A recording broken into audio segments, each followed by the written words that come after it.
খোসা সহ 4 কোনা করে আম কেটে নিয়েছি।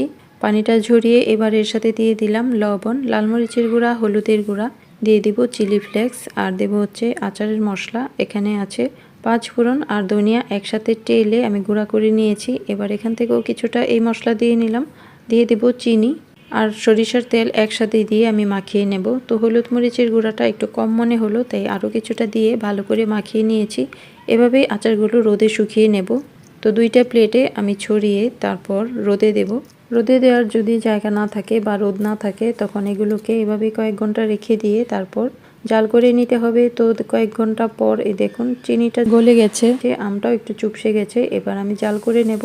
আমের পানিটা পুরোপুরি শুকিয়ে নিতে হবে, তা না হলে আচার সংরক্ষণ করা যাবে না। একেবারে শুকিয়ে গিয়ে যখন এভাবে তেল ছেড়ে দেবে তখন চুলাটা বন্ধ করে দেব। আম সেদ্ধ হয়ে একেবারে সফট হয়ে গেছে, এই খোসাটা একেবারে নরম হয়ে যাবে আর মশলায় দেওয়ার কারণে খুব সুন্দর একটা ফ্লেভার হবে। ভালো থাকুন, আল্লাহ হাফেজ।